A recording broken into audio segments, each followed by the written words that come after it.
With people trying to find a replacement for Mint, I've been getting a lot of questions about PocketGuard. So here is an overall review of PocketGuard with the pros, the cons, and at the end, my honest opinion. Hey there, I'm Brittany Flammer, a financial coach with videos all about budgeting and money saving tips for you and your family. PocketGuard has a free version as well as the premium paid for version. I had the free version from testing it out before. I went ahead and upgraded it to test out the paid for version for this review. If you want to make sure you're getting the best budgeting app for you, go ahead and grab my cheat sheet where I compare the pros and cons and costs of a bunch of popular budgeting apps. This is the dashboard when you log into PocketGuard. It is the overview tab. This is how much money you have in your pocket or how much money you have to spend for the month. And it will also break it down how much you can spend per day. If you're using the free version, on the left-hand side, the diamond is, it's going to encourage you to upgrade to the paid for version. If you are doing the free trial for the paid version, it's going to tell you how many days you have left in your trial. Let's go ahead and talk about the pricing options. So there is the free version, which is very basic, but then if you decide to upgrade, there are options between monthly. If you decide to go monthly, it's $7.99 a month, which adds up to be $95 for the year. Or if you pay for the entire year in advance, it's only $34.99. But they do have a lifetime option. So for $79.99, you can purchase it and have it for life. Those were the prices on their website I was given after trying the premium version. If you just go to their website, the prices they have are $12.99 per month, or if you pay annually, it works out to be $6.25 per month, and there's no lifetime option. So I would say to test out the premium version to try to get that cheaper price as opposed to just buying it outright.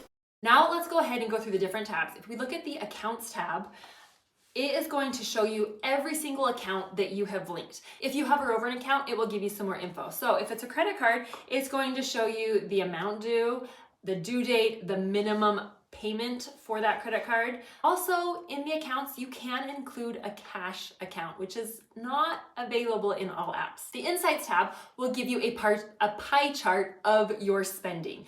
It will let you toggle between different months and which accounts you want to include. You can't view multiple months at once, it's just 1 month at a time. And by default, it is going to show you your spending by categories. You can also look at it by hashtags or by the top merchants, but by default, it's category. And if you click on a category, it's going to show you all the transactions for that category for the month. Overview tab is going to show you how much money you have left to spend in your pocket. And I'm going to get to this in just a minute, but before we cover this, I want to go to the transactions tab. So let's look at that transaction tab. Every single transaction in PocketGuard is going to automatically be categorized for you. When you look at it, the little icon on the left is going to show you which category it is. So in this example at Walmart, that little shopping bag means that it is in the shopping category. If it has arrows, that means it is a transfer. You can click on any transaction to edit it. You can edit the date, the merchant, the category. You can add notes, add hashtags. You can upload an image of the receipt. You can split a transaction. You can hide it. However, not all of these features are available with the free version. If you have the free version, you cannot change the date. You cannot split transactions, and you cannot upload receipts. All the other things you can do.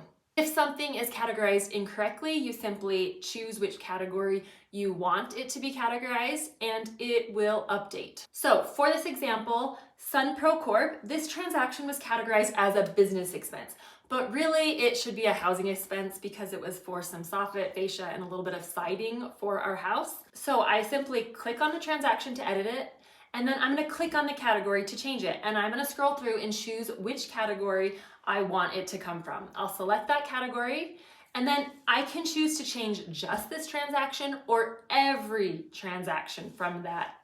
It's going to ask me which I want to do. I just have to confirm it, and then it will update all of the transactions. When you're looking at the transactions, those three little dots on the side, it's like a shortcut. You can click on that, and it will let you hide a transaction or make a change in the note for it. And when you update the categories for your transactions, it's automatically going to update the insights and the pie charts for you. If you are using the free version, you are limited to their categories. If you've got the paid for version, you can create, customize as many categories as you want. Now let's go back to the overview tab. This tab shows you how much money you have in your pocket or how much money you have left to spend for the month. This is kind of what sets PocketGuard apart from other budgeting apps, but it was a little bit confusing to me at first what's included. But when you open that, you can click that left arrow to toggle to see your assets and debt. So you can click on your net worth to see your net worth.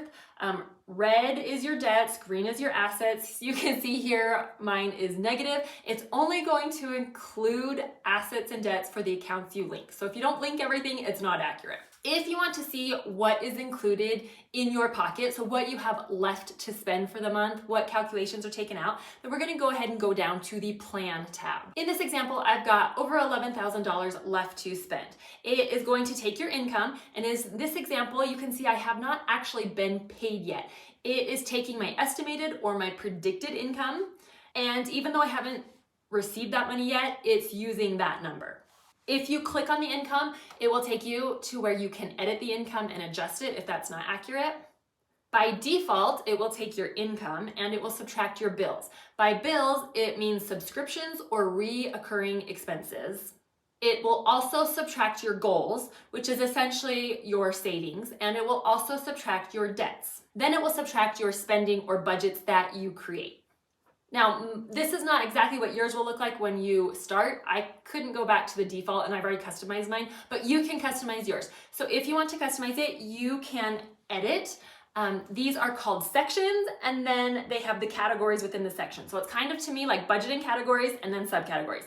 So I created one for fixed bills.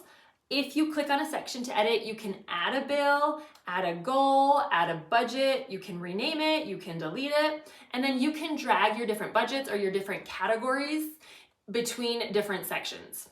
Everything in this tab will be subtracted from your income to give you what's left in your pocket. The goals section, aka savings. This is only available in the premium version, but you can set the date, the amount you want saved.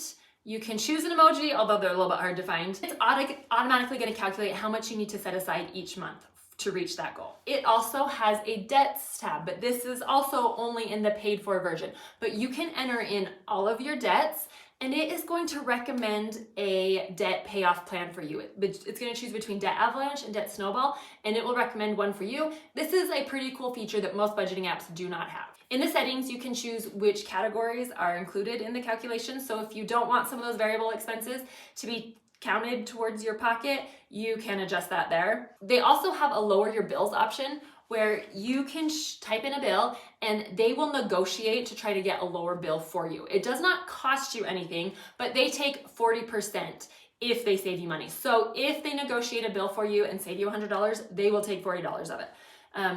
Something to consider. I haven't personally tried it. Also have an option if you want to cancel subscriptions. You would just type in your subscription you want to cancel and they'll give you instructions on how to cancel it. In the notifications tab, they have lots of different notifications that you can toggle on or off. And help. They have an FAQ section that you can search through and look for stuff. You can also contact help, send them a message and they will respond. I asked them about 1 or 2 features and they responded within about 24 hours with my answer. Major con is there is no rollover feature. So if you have sinking funds or maybe expenses that aren't quite the same every month and you want them to roll over from one month to the next month, they cannot do that. This is what I contacted customer support for. And they said they are in the process of working for that, creating that, but there's no time frame on when that will be available. My overall honest opinion is it's a decent app. The free version I feel like is so limited, it's worthless, but it can give you a feel of what the app is like. It is not the app that I choose to use because it's not how my brain works, but it might be great for you. If it's not great for you, check out this video up here with my favorite budgeting apps and make sure you grab that cheat sheet to help you find the best app for you. Thanks so much for watching. See you in the next video.